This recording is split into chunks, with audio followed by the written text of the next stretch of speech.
ஸ்ரீ சாய்ராம். பகவான் ஸ்ரீ சத்யசாயி பாபாவின் தெய்வீக சரித்தம் சத்யம் சிவம் சுந்தரம், பாகம் 2, அத்தியாயம் 8. வியத்தகு அற்புதங்கள். இந்த புத்தகத்தின் முதல் பாகத்தில் அதே பாபாதான் இவர் என்ற ஓர் அத்தியாயம் உண்டு. புட்டபர்த்தி சாய் பாபாவுக்கும் ஷிரடி சாய் பாபாவுக்கும் உள்ள ஒற்றுமைகளையும் இரு அவதாரங்களின் தொடர்ச்சியையும் விளக்கும் பல உண்மைகளை அதில் காணலாம். பாபாவும் தம்மை சாய்பாபா என்றுதான் சொல்லிக் கொள்ளுகிறார். முந்தைய அவதாரமான ஷிரடி சாய்பாபா பெயரிலும் இப்பொழுதுள்ள பாபாவின் பெயரிலும் வளர்ந்துள்ள நிறுவனங்கள், அமைப்புகள் ஆகியவற்றுக்குள் சட்ட நிர்வாக சம்பந்தமான குழப்பங்கள் ஏற்படாமல் இருப்பதற்காக இவரை சத்ய சாய்பாபா என்று அழைக்கிறோம். ஷிரடி சமஸ்தானத்தின் சொத்துக்களை பராமரிப்பவரும் ஆச்சாரமான வழிபாட்டில் ஈடுபாடு உடையவரும் கடமை தவறாதவருமான ஷிரடி சமஸ்தானத்தின் தலைவர் சத்யசாயி பாபாவினால் சிருஷ்டிக்கப்பட்ட விபூதியை வாயிலிட்டுக் கொள்ள தயங்கிய போது 2 பாபாக்களும் ஒருவரே என்பதை ஓர் அற்புத நிகழ்ச்சியின் மூலம் விளக்கினார் பாபா. அதாவது, பம்பாயில் ஒரு வீட்டில் சத்யசாயி பாபாவின் விபூதியை அவருக்கு அளித்தார்கள். அதை எப்படி வாயிலிட்டுக் கொள்வது?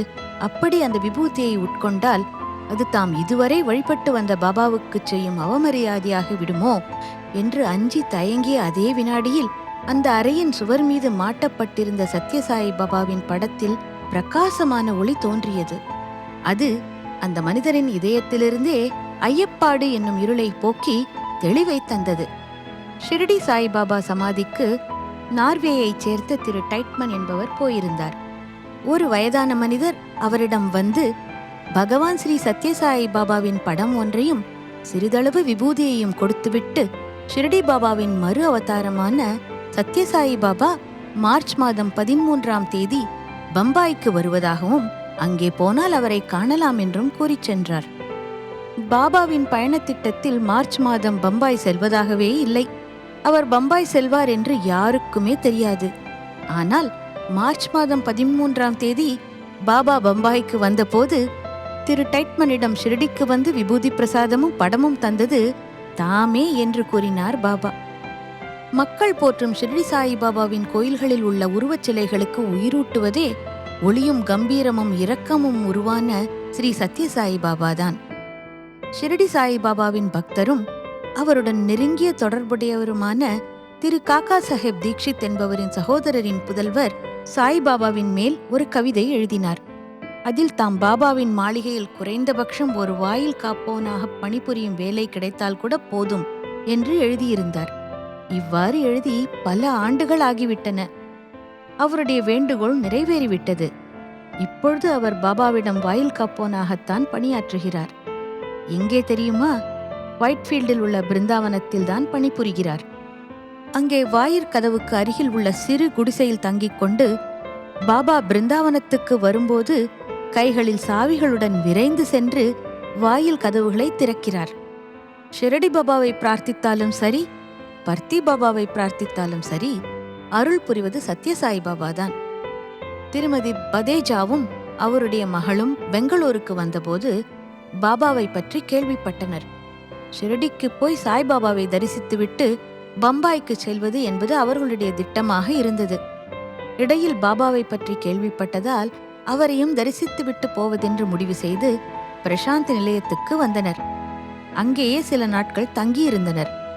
அந்த சில நாட்களுக்குள் அவர்களுக்கு பாபாவின் பிரத்யேகமான பேட்டி கிடைக்காததால் ஊருக்கு புறப்பட முடிவு செய்தனர். பாபா மாடி வராந்தா வழியாக போய்க் கொண்டிருந்த போது ஊருக்கு புறப்பட அனுமதி தரும்படி வேண்டிக் கொண்டனர். பாபா இந்நூலாசிரியரை அழைத்து அவர் கையில் சில விபூதி பொட்டலங்களை கொடுத்து, கீழே ஒரு தாயும் மகளும் காத்திருக்கிறார்கள், இதை அவர்களிடம் கொடுத்துவிடு. அது மட்டுமல்ல, அவர்கள் எனக்கு தருவதற்காக ஒரு துண்டு துணி கொண்டு வந்திருக்கிறார்கள். அதை நான் அளித்த பிரசாதமாக ஏற்றுக்கொண்டு தேவைக்கேற்ப தைத்து அணிந்து கொள்ளச் சொல் என்றார் பாபா. விபூதியை கொடுத்துவிட்டு இந்த செய்தியை அவர்களிடம் தெரிவித்த போது அவர்கள் வியப்பினால் பேச்சிழந்தனர். ஷிரடிக்கு போகிறவர்கள் வழக்கமாக ஒரு புது துணி வாங்கி கொண்டு போய் அதை சாய்பாபாவின் சமாதியின் மேல் விரிப்பது வழக்கம். அதனால் இவர்களும் ஒரு துணியை வாங்கி பெட்டியின் அடியில் வைத்திருந்தனர். பாபாவே இதை ஏற்றுக்கொண்ட பிறகு நாங்கள் ஷிரடிக்கு போக வேண்டிய அவசியமில்லை. பாபா இதை ஏற்றுக்கொண்டதுமன்றி எங்களுக்கு இதை பிரசாதமாகவும் அளித்தது எவ்வளவு பெரிய பாக்கியம் என்று மனமகிழ்ந்தனர். ஷிரடியில் சாய்பாபா உயிரோடு இருக்கும்போதே அவருடைய ஆசிகளோடு திரு கோவிந்த ரகுநாத தபோல்கர் என்பவர் சாயி சச்சரித்தத்தை எழுதினார்.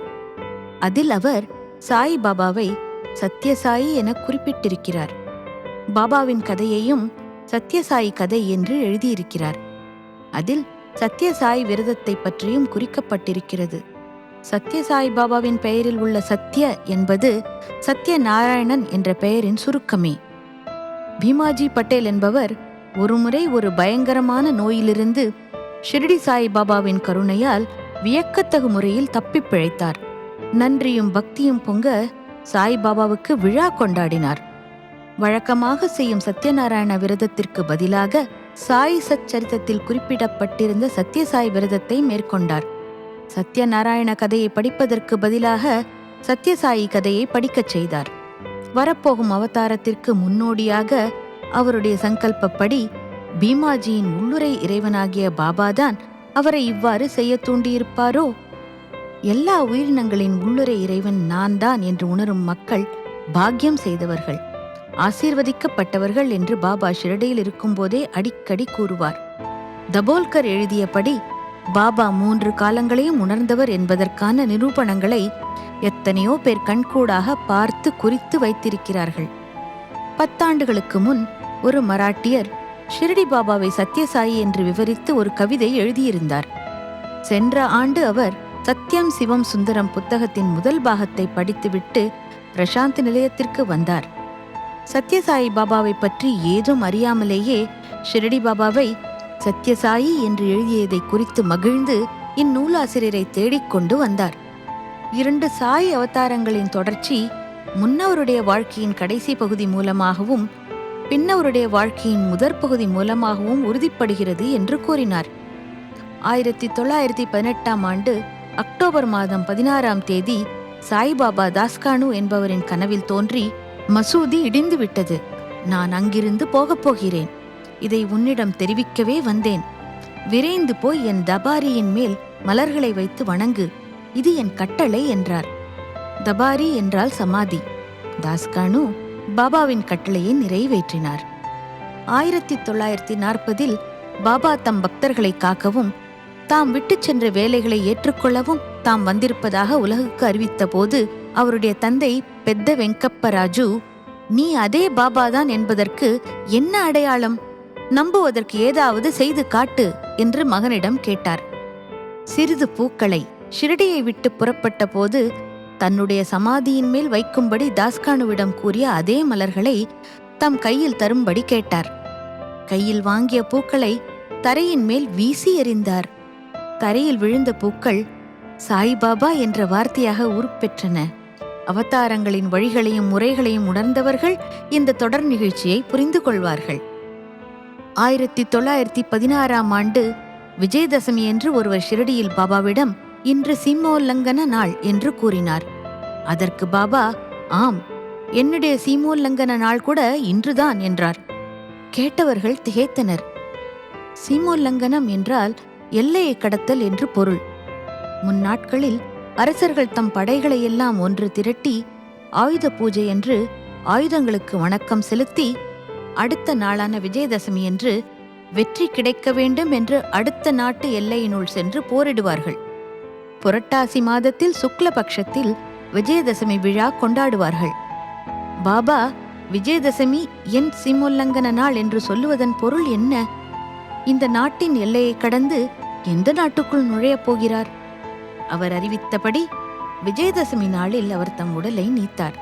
உடலை நீத்த மறுநாள் தாஸ்கானுவின் முன் தோன்றி, நான் இப்பொழுது ஷிரடியை விட்டு நீங்கப் போகிறேன், என்னை பலசரக்கு வியாபாரிகள் என்னை கேலி செய்கிறார்கள் என்று கூறினார். ஆகவே அவர் மகாராஷ்டிர நாட்டின் எல்லையை கடந்து ஆந்திர நாட்டுக்கு வந்து சேர்ந்தார். அதுவே அவருடைய சீமோல்லங்கனம். பாபா காக்கா சாஹிப் தீக்ஷித் என்பவரிடம் தாம் 8 ஆண்டுகளுக்குப் பிறகு குழந்தையாக தோன்றுவதாக சொன்னாரே தவிர 8 வயது குழந்தையாக தோன்றுவேன் என்று கூறவில்லை. அதேபோல 1926இல் சீமோல்லங்கனம் செய்துவிட்டு 8 ஆண்டுகளுக்குப் பிறகு புட்டபர்த்தியில் தோன்றினார். அவருடைய வாழ்க்கை முழுவதும் அற்புதங்கள் நிறைந்தது என்பதை சிறு குழந்தையிலேயே தம் தெய்வீக அற்புதங்கள் மூலம் விளக்கினார். 8 வயது குழந்தையாக இருந்தபோதே தன்னை பெஞ்ச் மேல் ஏற்றி வைத்த ஆசிரியரை தான் பெஞ்சிலிருந்து கீழே இறங்கும் வரை நாற்காலியிலேயே ஒட்டிக்கொண்டிருக்கும்படி செய்தார். 8 வயது குழந்தையாக சாய் அவதாரம் மறுபடியும் தோன்றிவிட்டது என்பதை விளக்கும் சிறந்த அறிவிப்பாக அமைந்தது அது. சாய் அன்பர்களே, அத்தியாயம் 8 இன்னும் வளர்கிறது. இதன் தொடர்ச்சியினை வரும் வாரங்களில் சிரவணம் செய்வோம். ஜெய் சாய்ராம்.